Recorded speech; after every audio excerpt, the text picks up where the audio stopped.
Good morning, students. I am Mantu Kumar, your geography teacher from Santiniketan Jubilee School, Motihari, and here I am teaching you chapter 4 of class 7th. The topic is air.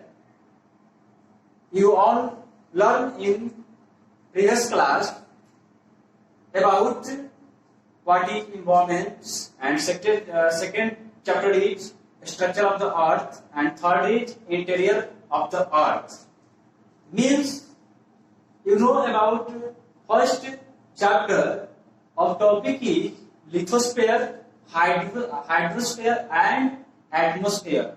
You know about first is lithosphere.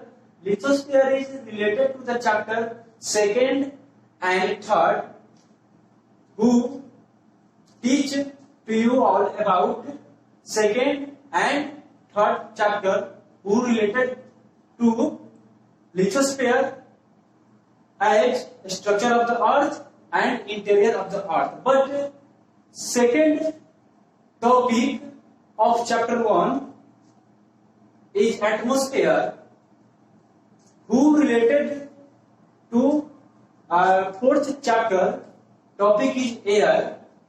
So let us start about air. Means you also called atmosphere. Means आप कह सकते हैं जिस प्रकार आपने first chapter का lithosphere, hydrosphere, atmosphere, ये तीनों जोन्स जहां पे पाए जाते हैं मिलकर के एक बायोस्फीयर का निर्माण होता है जिसपे हम लोग रहते हैं.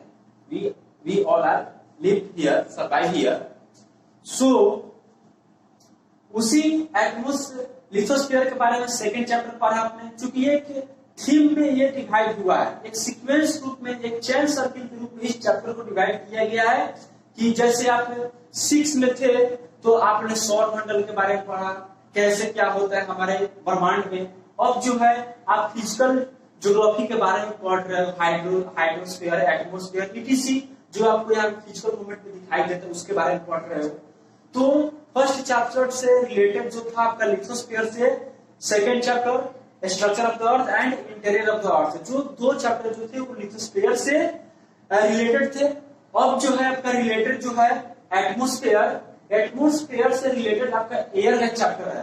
देन इसके बाद हम लोग पढ़ेंगे हाइड्रोस्फीयर, जो वाटर 5 चैप्टर जो पढ़ा हुआ है वो हाइड्रोस्फीयर से रिलेटेड है. ऐसे एक थीम में और एक चैप्टर वाइज में डिवाइड किया हुआ है, बना हुआ है. सो अब स्टार्ट करेंगे. फर्स्ट ऑफ ऑल यहाँ पे आपके बुक के चैप्टर में, चैप्टर 4 में दिया होगा फर्स्ट पैराग्राफ जो दिया हुआ है, यूनिक प्लैनेट. अर्थ को यूनिक प्लैनेट के नाम से जानते हैं because presence of air. But we have learn in previous chapter of chapter 1 that our earth is unique planet because presence of water. अब बताओ, फर्स्ट चैप्टर से हम लोग ने वाटर के प्रेजेंसेशन के कारण हम लोग इसको यूनिक प्लैनेट कहते थे. अब यहाँ पे प्रेजेंस ऑफ एयर के कारण यूनिक प्लैनेट बोला जा रहा है. कारण है बिकॉज चूंकि सर्वाइव करते हैं हम लोग एयर के कारण ही. चूंकि ये एयर जो है काफी लेयरों में डिवाइड है, जो अलग अलग लेयर की अलग अलग लेयर में उपस्थित जो एयर है उसकी अलग अलग क्रिया है, अलग अलग कार्य करते हैं. हमारे अर्थ को लिवेबल बनाने के लिए एक बैलेंस बनाए रखते हैं ये एयर. सो कैसे इंपॉर्टेंट है उसी एयर के बारे में पढ़ना है. एयर में oxygen, carbon dioxide, helium, argon से बहुत सारे गैस है जिसमें हम लोग ज्यादातर ऑक्सीजन और कार्बन डाइऑक्साइड के बारे में जानते हैं, CO2 के बारे में जानते हैं. बिकॉज चूंकि हम लोग इनहेल करते हैं ऑक्सीजन और रिलीज CO2 करते हैं कार्बन डाइऑक्साइड. और कैसे होता है, कैसे हम लेते हैं, कैसे रिलीज करते हैं, किसके द्वारा होता है, ये सारे कुछ थीम इसमें दिया हुआ है. इंट्रोडक्शन इसमें दिया हुआ, उसके बारे में जानेंगे. फर्स्ट ऑफ ऑल यहाँ पे इंट्रोडक्शन दिया हुआ है. आपका फर्स्ट पैराग्राफ में जो है उसका यहाँ पे सीक्वेंस यहाँ पे दे दिया गया फर्स्ट पैराग्राफ का. आप लोग फर्स्ट पैराग्राफ में पढ़ लेंगे. देन उसका शॉर्ट फॉर्म में यहाँ पे बोर्ड पे मैं बना दिया हूं. सो लेट अस स्टार्ट. अर्थ, अर्थ को यहाँ पे बताया गया है blanket of air is equal to atmosphere. ठीक, एटमोस्फेयर आपका ग्रीक वर्ड से लिया गया है, जिसको एटॉम्स और एस्पेरिया, एस्पेरिया कहा जाता है, दोनों को मिला करके एटमोस्फेयर मींस बना between air top air and the earth surface के बीच में जो प्रेजेंस है उसको एटॉम्स एंड एस्पेरिया कहा जाता है, जो ग्रीक वर्ड से लिया गया है। बुक में नहीं बताया गया, एक्स्ट्रा इसलिए दोनों को मिला कर तब एटमोस्फेयर बना है। एटमोस्फेयर को एक तरह से आप एयर भी बोल सकते हैं, एटमोस्फेयर हवा को ही, एटमोस्फेयर को ही एयर कहा जाता है, एयर को ही एटमोस्फेयर कहा जाता है। मींस ये भोजपुरी और हिंदी वाला लैंग्वेज हो गया, जिस प्रकार एक हिंदी लैंग्वेज हो गया रिलेटेड टू भोजपुरी भी उससे रिलेटेड है, यानी जो हिंदी समझते हैं वो भोजपुरी भी 80% समझ जाएंगे, ऐसा कहा है। उसी प्रकार एटमोस्फेयर और एयर भी है। Then earth blanket of air, blanket of earth को ब्लैंकेट ऑफ एयर कैसे किए हुए, यानी एयर से ब्लैंकेट, एक ब्लैंकेट एयर का जो ब्लैंकेट है, अब कंबल तो हम लोग उड़ते हैं वो दिखाई देता है, लेकिन एयर क्या है वो अदृश्य है, वो दिखाई नहीं देता है, नॉन विजुअल है। सो मान लो हम एक डायग्राम के माध्यम से समझते हैं, ये हमारा एयर हो गया, सॉरी अर्थ हो गया, ये हमारा अर्थ हो गया, और इसके चारों तरफ से एयर का लेयर क्या घिरा पड़ा है चारों तरफ से, इसी को ब्लैंकेट कह रहा है।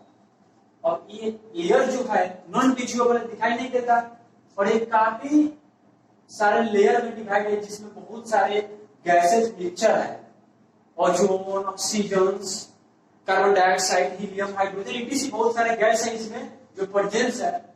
यहाँ पे हमारा सन है, सन ब्लैंकेट ऑफ एयर का कहने का मतलब, तो ये हमारे चारों तरफ से अर्थ को क्या किए हुए घिरे हुए है, एक एयर का चादर ओढ़े हुए है हमारा अर्थ। क्यों? इसका कॉजेज है, तो this earth equal to blanket of air and equal to atmosphere, मतलब ब्लैंकेट ऑफ एयर को ही एटमोस्फेयर कहा जाता है। इस ब्लैंकेट ऑफ एयर को ही क्या कहा जाता है? एटमोस्फेयर, क्योंकि वायुमंडल क्या है हमारे अर्थ के चारों तरफ है। देन इक्वल टू एयर, हवा को ही आपको कहा जाता है यहाँ पे। देन उसके बाद अब ये क्या, इसका प्रयोग क्या है हवा का, बहुत सारा यूजफुल है। फर्स्ट ऑफ ऑल अपने से स्टार्ट करते हैं, अपने यहाँ से। यूजफुल फॉर द सर्वाइवल, किसके लिए सर्वाइवल करने के लिए प्रयोग काफी यूजफुल है, उपयोग है। Of the human beings, human beings के लिए काफी ये सर्वाइव करने के लिए ये प्रयोग है। केवल ह्यूमन बींग्स के लिए नहीं, आपका एनिमल्स बींग्स जितने जीव जंतु आते हैं वो सारे इसमें आ जाएंगे। Then protect us from harmful effect of the sun rays, अब ये प्रोटेक्ट हमको सुरक्षा प्रदान करती है, किससे? हानिकारक सन रे से।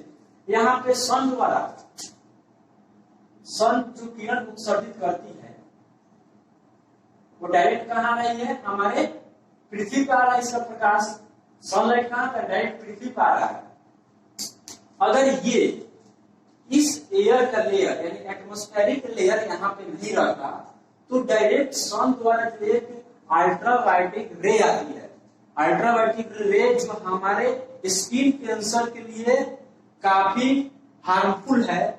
जो अगर एयर का लेयर नहीं रहता, एटमॉस्फेरिक लेयर यहाँ पे नहीं पाया, हमारे अर्थ के चारों तरफ ये ब्लैंकेट ऑफ एयर नहीं प्रेजेंस नहीं रहता, तो हम लोग दिन में क्या होता है कि दिन में काफी गर्म हो जाती, यानी टेम्परेचर काफी हाई तक भी जा सकता था। एंड नाइट को फ्रोजन, काफी ठंडी हो जाती है। यानी एक तरह से प्रक्रिया चल रहा है, दिन में हम लोग जल कर झूला जाते, फिर रात में नाइट में क्या होता है कि बर्फ की तरह जम जाते, हम लोग भी ठिठुर जाते।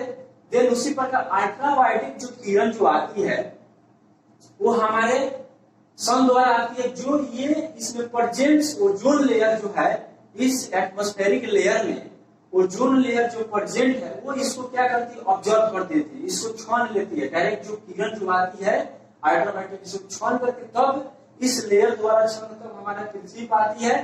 पृथ्वी पर आने के बाद ये फिर प्रकाश रिफ्लेक्ट होता है, रिफ्लेक्ट होता है, तो रिफ्लेक्ट होने पर हमारे दिन में अर्थ तो काफी गर्म हो जाती है, और नाइट में भी, और नाइट में तो अर्थ को ठंडी हो जाना चाहिए इसके अनुसार, तब चूंकि लाइट नहीं है तो यही हमारे जो एटमॉस्फेरिक लेयर जो है, एयर का जो लेयर है, इस पृथ्वी को हीट को क्या करता है? जब हीट इस पृथ्वी पर आती है, छन करके, तो ये रिफ्लेक्ट होता है। रिफ्लेक्ट होकर कहाँ, ये हवाओं उसको ऑब्जर्व कर लेती है, रिफ्लेक्ट होकर के हवा उसको ऑब्जर्व कर लेती है। ऑब्जर्व होने के बाद उस हीट को बनाए रखती है पूरी नाइट, जिसके कारण हमारी अर्थ क्या रहती है, गर्म रहती है, जिसके कारण यहाँ पे लिविएबल, यहाँ पे आपका इन्वायरमेंट बना रहता है, जिसके कारण हम यहाँ पे रह पाते हैं। नहीं तो दिन में झुलस जाते सनलाइट के द्वारा, सन हीट के द्वारा, एंड नाइट में काफी ठंडी हो जाती, जिसके कारण हम ठिठुर भी जाते, माइनस टेम्परेचर हो जाता। एक मिनट, देन उसके बाद वही यहाँ पर protect us from harmful effect of the sun rays, समझ गए। यहाँ उसके बाद without this blanket of protection, अगर इस ब्लैंकेट की सुरक्षा के बिना, देखो क्या होता है, we would be baked alive by the heat of the sun during day. इस ब्लैंकेट के बिना क्या होता है, प्रोटेक्ट, इस सुरक्षा में दिन के समय में काफी हमारी पृथ्वी गर्म हो जाती है, जो पहले एग्जाम्पल के दौरान बताएं कैसे हमारी पृथ्वी गर्म हो जाएगी। देन उसके बाद and get frozen during night, और नाइट के समय में क्या होता है, ये जम जाती पृथ्वी हमारी, काफी जम जाती, जो आपका ध्रुवीय क्षेत्रों में होता है। तो ये नाइट के समय एक और एग्जाम्पल के माध्यम से समझेंगे, लाइक कैसे ये पृथ्वी गर्म हो जाती है। आप इसको अच्छी तरह से समझेंगे इस एग्जाम्पल के दौरान, आशा करते हैं। मान लो कोई कार है, उस कार को धूप में खड़ी कर दो और चारों तरफ से उसकी शीशा को क्या कर दो, पैक कर दो, शीशा को ऊपर लगा करके पैक कर दो। कार पूरी तरह से पैक हो गई और धूप में खड़ी है, और चूंकि सनलाइट उसके अंदर तो आ रही है, कार के अंदर आ रही है, बट रिफ्लेक्ट हो करके शीशे के द्वारा बाहर नहीं निकल रही है, यानी उसकी जो किरण जो है कार के अंदर आ रही है, उसकी प्रकाश जो है कार के अंदर आ रही है बाई शीशा द्वारा। देन उसकी जो हीट जो है, अब हमारे अर्थ के हीट को ही ना ये अर्थ ऑब्जर्व करती है, तो जो हीट जो उत्सर्जित होती है उस कार के धूप द्वारा, वो तो बाहर नहीं निकल पा रही है, वो पैक हो जा रही है उसी में। और कारण यही है कि दिन भर कार धूप में खड़ी रहने के कारण उसमें काफी सारे उष्मा, जब कार को खोलेंगे तो गैसेज और काफी सारे गर्मी उससे निकलते हैं खोलने के दौरान, जिसके कारण काफी हीट उससे उत्सर्जित होती है। देन अगर उसी तरह से ये वर्क करता है, हमारा एटमॉस्फेरिक लेयर भी उसी तरह सन के लाइट को रिफ्लेक्ट होती है और हीट को क्या करते हैं, ऑब्जर्व करके वो पृथ्वी को हीट बनाए रखती है, जिसके कारण ये वाला हालात यहाँ पे नहीं आ पाते, यानी during the heat of the sun during the day and get frozen during night, ये वाला स्थिति यहाँ पे नहीं होगा, इसके ब्लैंकेट ऑफ एयर के बिना। तो अगर ये नहीं रहेगा, इसकी ऑब्सेंट में कितना सारी अगर हार्मफुल हो सकती है, आपको ये इमेजिन कर सकते हैं। देन उसके बाद है, तब उसके बाद इतने सारे प्रक्रिया होने के बाद आप अपना जो एटमॉस्फेयर, जो हमारे जो अर्थ को जो लिवेबल बनाती है एटमॉस्फेयर, तो atmosphere makes the earth liveable, हमारे रहने लायक ये बनाती है। कौन? ये हमारा एटमॉस्फेरिक लेयर इस अर्थ को लिवेबल बनाती है। देन उसके बाद आपका है फर्स्ट टॉपिक है, यहां से स्टार्ट होता है इंट्रोडक्शन, आपका इंड हो गया, यहाँ पे इंट्रोडक्शन इंड। देन उसके बाद चैप्टर का टॉपिक स्टार्ट होता है, जो फर्स्ट टॉपिक है कंपोजिशन ऑफ द एटमॉस्फेयर। इस एटमॉस्फेयर में बहुत सारे गैसों का कंपोजिशन है, सब मिश्रण मिक्सचर है, oxygen, helium, hydrogen, organ, other gases, PTC, बहुत सारे हैं।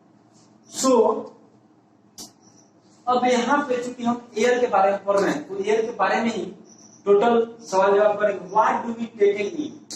तो हम लोग तो लेने के लिए बहुत सारे लेते हैं, खाना भी लेते हैं, अदरवाइज ही हमारे लाइफ की सर्वाइव करने के लिए बहुत सारे नीड्स हैं जो अलग अलग तरीके से लेते हैं।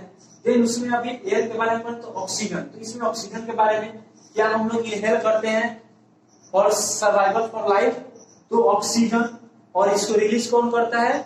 हमारे ग्रीन प्लांट, किसके द्वारा? फोटोसिंथेसिस के द्वारा। फोटोसिंथेसिस के बारे में आप लोग जानते हैं that what is photosynthesis, you also learn in previous class of chapter या सब्जेक्ट साइंस या फिजिक्स में पढ़े हैं। तो oxygen what we taken in, तो हम लोग क्या करते हैं ऑक्सीजन। अब ये ऑक्सीजन कहां से कैसे प्राप्त होता है, कैसे हम लोग इसको लेते हैं, अब इसमें कौन कौन से गैस मिक्सचर है, इसके बारे में पढ़ेंगे। द एयर वी टेक इन, जब हम लोग हवा लेते हैं वाइल किसके दौरान, जबकि breathing is actually mixture of many gas. जब हम ब्रेथ लेते हैं, सांस लेते हैं इन हवाओं में, तो काफी गैसों का मिश्रण इसमें पाया जाता है, ठीक। तो वो गैस का मिश्रण जो है उसमें हम लोग का ऐसा सिस्टम बना हुआ है हमारे ह्यूमन सिस्टम में कि ऑक्सीजन की जरूरत है, जिस गैस की जरूरत वो गैस हम लोग इनहेल कर लेते हैं। ऑक्सीजन की जरूरत है, लंबा ब्रेथ किए और ऑक्सीजन अंदर चला गया, तो इसमें बहुत सारे डस्ट पार्टिकल्स भी इंक्लूड रहते हैं। देन तो देखेंगे इसको मेरे कहने में, इसमें देखेंगे कौन कौन से गैस मिक्सचर्स हैं, कौन कौन से गैस इसमें पाए जाते हैं। मिक्सचर ऑफ मेनी गैस है, यहाँ पे कौन कौन से जो हम लोग इनहेल करते हैं और कौन से रिलीज करते हैं, यहाँ पे देखेंगे। तो इस ईयर में कौन कौन से आपका मिक्सचर ऑफ गैसेज है। तो फर्स्ट ऑफ ऑल यहाँ पे एक हम डायग्राम बनाते हैं और उस डायग्राम के माध्यम से समझेंगे। ये हमारा अर्थ हो गया, इस अर्थ में हमारा कंपोजिशन ऑफ द एयर है जो 78% क्या है, 78% हमारा नाइट्रोजन है। तो यहां पे एक तरह से लिख सकते हैं, ध्यान देंगे 78% इज नाइट्रोजन एंड यहां पे आ जाता है 21% is oxygen. 21% is our atmospheric layer presence of 21% oxygen and 78% nitrogen. तो यहाँ पे क्वेश्चन आपका बन रहा है, what is the top most gases in many ways presence of the atmospheric layer. तो टॉप मोस्ट जो है सबसे अधिक किसमें पाया जा रहा है, कौन से गैस है, नाइट्रोजन। इसका मतलब फर्स्ट ऑप्शन, तो फर्स्ट आपका होगा यहाँ पे 78% है और 28% क्या है, ऑक्सीजन है। तो सेकेंड मोस्ट लार्जेस्ट ये आपका presence of the atmospheric 21% oxygen.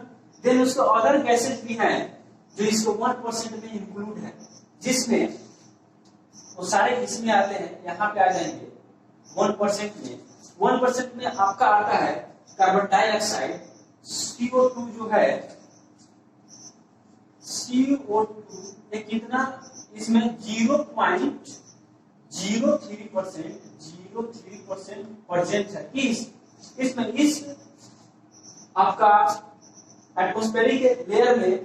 Then argon है, इसमें आर्गन भी आपके बुक में भी डायग्राम दिया हुआ है। आर्गन को हम AR से सूचित कर रहे हैं, यहाँ पे AR से, या द्वारा आर्गन गैस जो 0.093% है, शायद देख लेंगे 93%, 0.093%, राइट, सही है। देन अदर गैसेज जो है, अदर जो है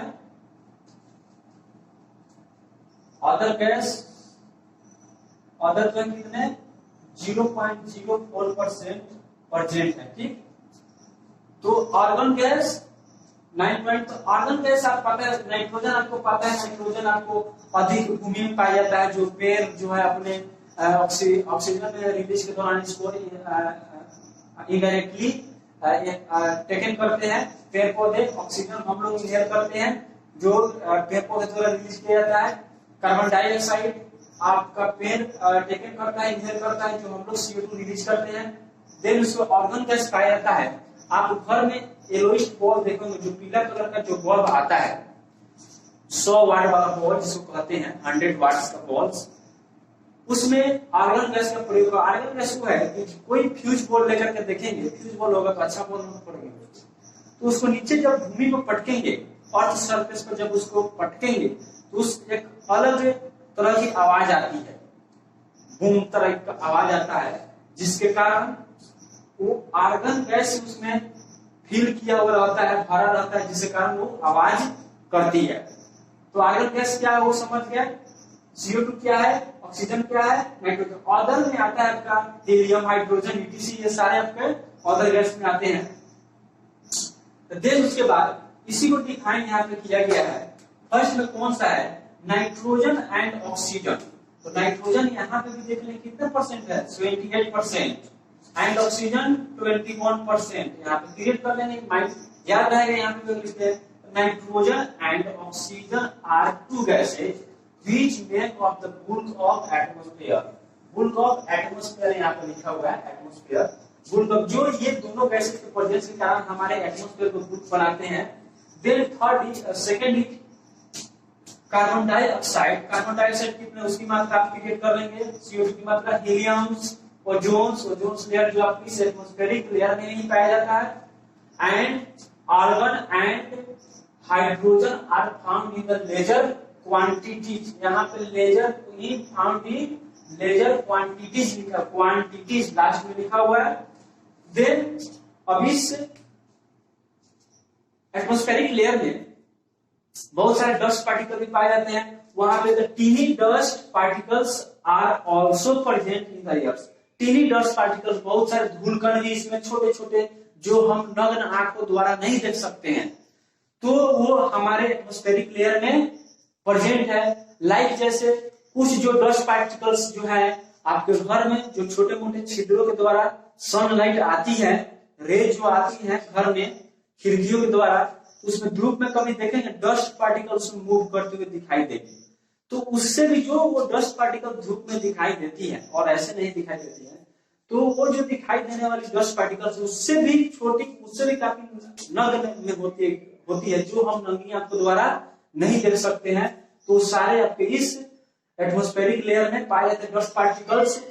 अब ये सारे हम लोग कैसे इन्हें, उसके बाद दिया हुआ है, तो ये प्रेजेंस ऑफ एयर के बारे में जाने कौन कौन से इस एयर में कौन कौन से गैस पाए जाते हैं, यहाँ पे आपको इतना बताया गया। Then now you take a screenshot on this written book I am writing this, so taken in 2 seconds, taken screenshot. Then next topic is started, so let us start and thank you. Screenshot ले लिया होंगे। उसके बाद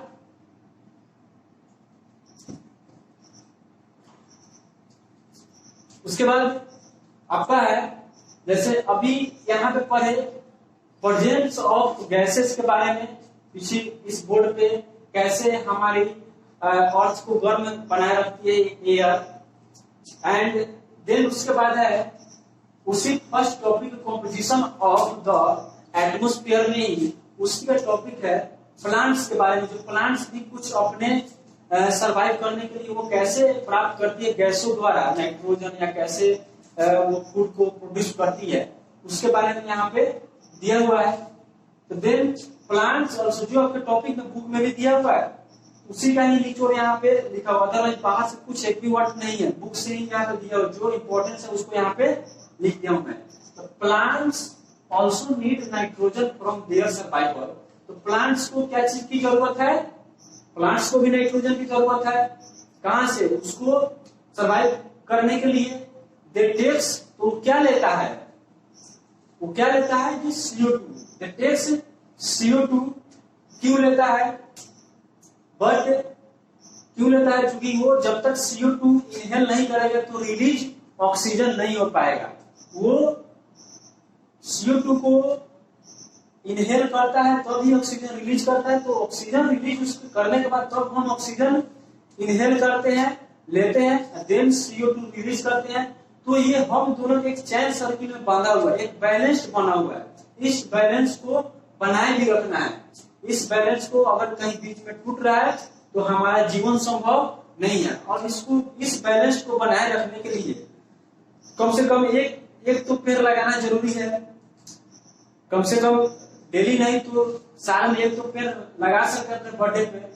like जैसे आपने, जैसे आप अभी 7th क्लास में हो, तो 7th क्लास आपकी एज 12 to 16 इसी के बीच में होगी बिटवीन।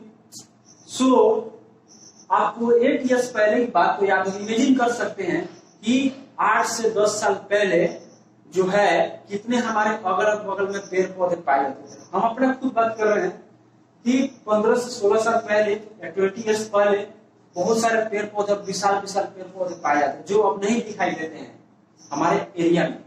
इस एरिया में, हमारा एरिया मोतिहारी भी है, तो उसी तरह आप अपने घर के अगल बगल से इमेजिन करेंगे पहले की तुलना में और अभी की तुलना में कितने प्रेजेंस है पेड़, तो उससे आपको इस बात का पता चले कितने बैलेंस्ड बना हुआ है। अगर ये बैलेंस्ड काफी समय तक नहीं बना रहता है तो हमारे आगे आने वाली पीढ़ी नहीं चल सकेगी, देन ये हमारा लाइफ जो सर्वाइव हो रही है समाप्त भी हो सकता है। इसको बनाए रखने के लिए नहीं तो कम से कम आप अपने बर्थडे पे एक पेड़ जरूर लगाएं। तो मेरा कहना है ऐसे हम तो लगाते हैं, खैर आप इसको अच्छी तरह से समझ सकते हैं। But they can not take nitrogen directly from the air. अब क्या होता है, ये पेड़ इसके बारे में बात कर रहा है, दे किसके लिए लगा, प्लांट्स के लिए लगा हुआ है, तो ये can not directly take nitrogen. अब ये क्या करता है, डायरेक्टली जो है आपका इस एटमोस्फियर से यानी एयर से ये डायरेक्टली नाइट्रोजन नहीं ले सकता है। अब हम लोग की ऑक्सीजन की जरूरत हो रही है, लंबा सांस लिए ऑक्सीजन हम ले लिए, तो हमारे सिस्टम में कुछ ऐसा बना हुआ है कि ऑक्सीजन की जरूरत पड़ी, हम ऑक्सीजन ले लिए इस एयर से और वो बाकी सारे गैस बाहर आए, ऑक्सीजन इनहेल कर लिए।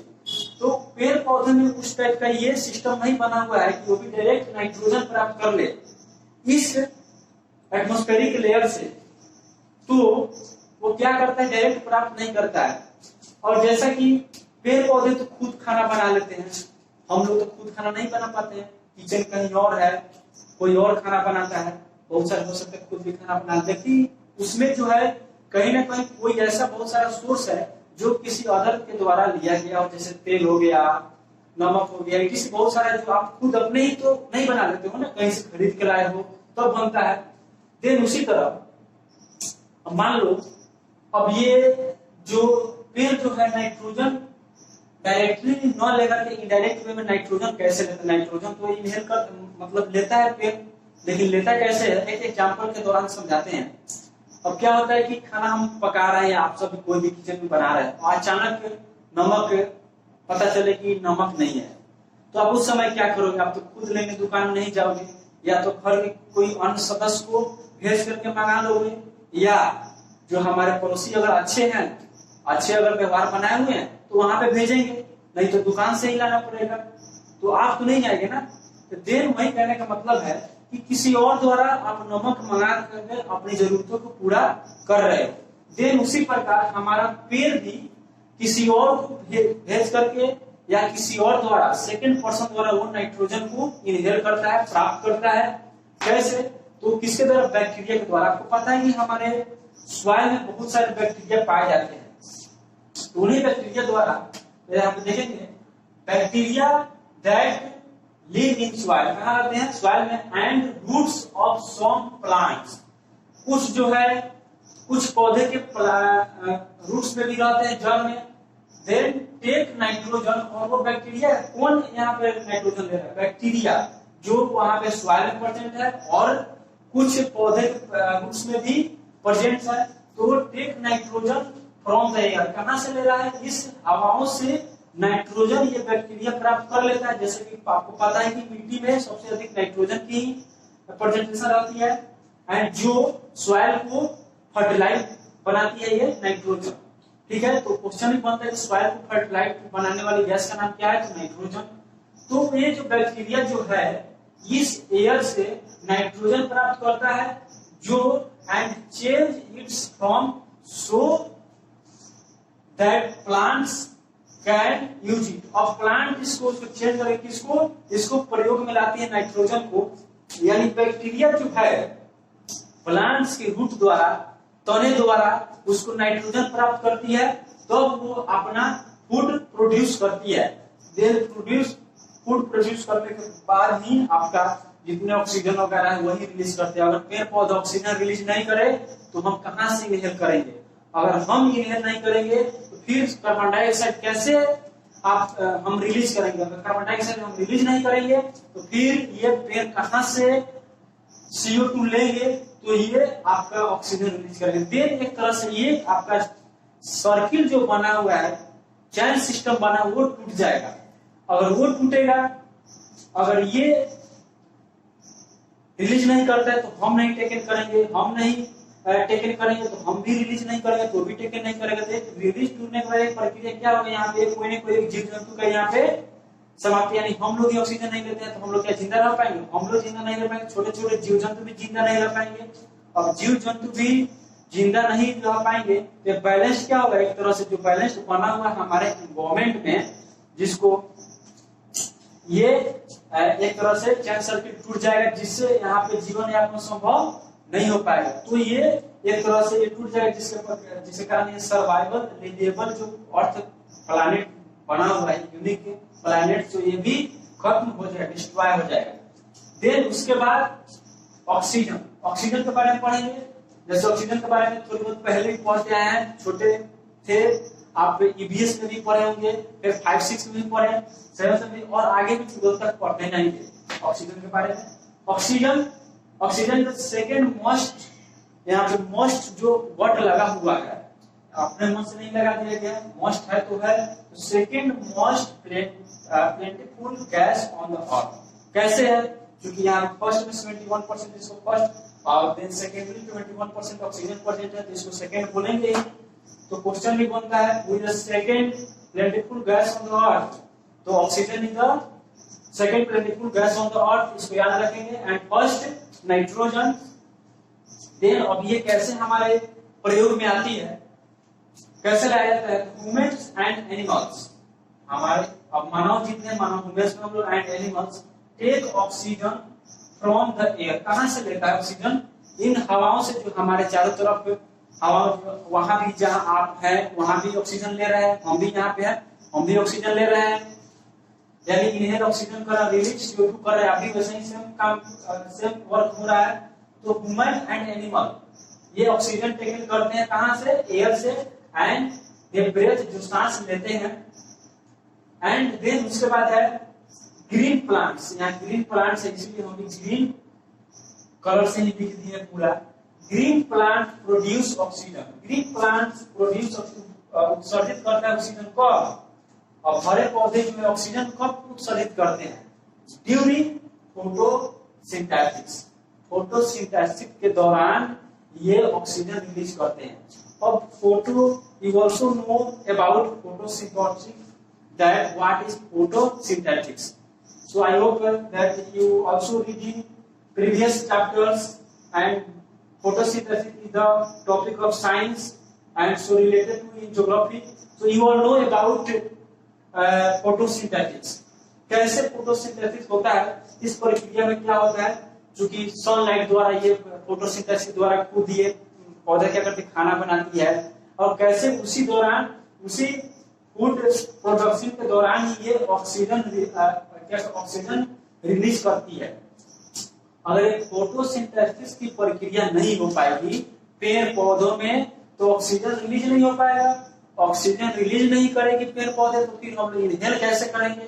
हम लोग इनहेल नहीं करेंगे तो फिर हम लोग CO2 रिलीज कैसे करेंगे? तो ये दोनों एक बैलेंस में बना हुआ है, हम दोनों एक दूसरे पर आश्रित हैं। सो आप यहाँ पे पेड़ की इंपॉर्टेंस क्या है आप समझ सकते हैं। सो आप सब देखिए, पेड़ पौधा जरूर लगाएं, इस फोटोसिंथेसिस के माध्यम से ऑक्सीजन रिलीज होता है। देन सो किसके लिए इंपॉर्टेंट है? ये इंपॉर्टेंस ऑफ ट्री, जो फोटोसिंथेसिस किसके लिए इंपॉर्टेंट है? ट्रीज के लिए, जो काफी इंपॉर्टेंट है, और इससे रिलेटेड हम लोग हैं तो हम लोग के लिए भी इंपॉर्टेंट है। तो फोटोसिंथेसिस के दौरान ही ये पेड़ पौधे अपने भोजन बनाते हैं, उसी दौरान आपको ऑक्सीजन रिलीज होता है। देन इस टॉपिक का एक और लेक्चर जो आपका रिमेन रह जा रहा है, लगभग 10-12 मिनट को भी लेक्चर होगा, इसी कॉम्पोजिशन ऑफ द एटमॉस्फेयर का ही टॉपिक है, उसको सेकेंड लेक्चर में बताया जाएगा। और आशा करते हैं इससे और एग्जांपल के साथ और एनर्जेटिक के साथ उसमें आएंगे। देन इसको आप स्क्रीनशॉट लेकर के इसे भी स्क्रीनशॉट ले लेंगे और बैक ये बोर्ड हटा देते हैं, उसको भी ले लेंगे, देन उसके बाद कॉपी में अच्छी हैंडराइटिंग में नोट कर लेंगे फेयर के कॉपी में। And thank you. Then next अभी इसको स्क्रीनशॉट ले लें। उसके बाद ये बोर्ड हटाने के बाद ये पीछे वाला भी स्क्रीनशॉट टेकन कर लेंगे। And thank you. आशा करते हैं कि अच्छा लगे। बाय।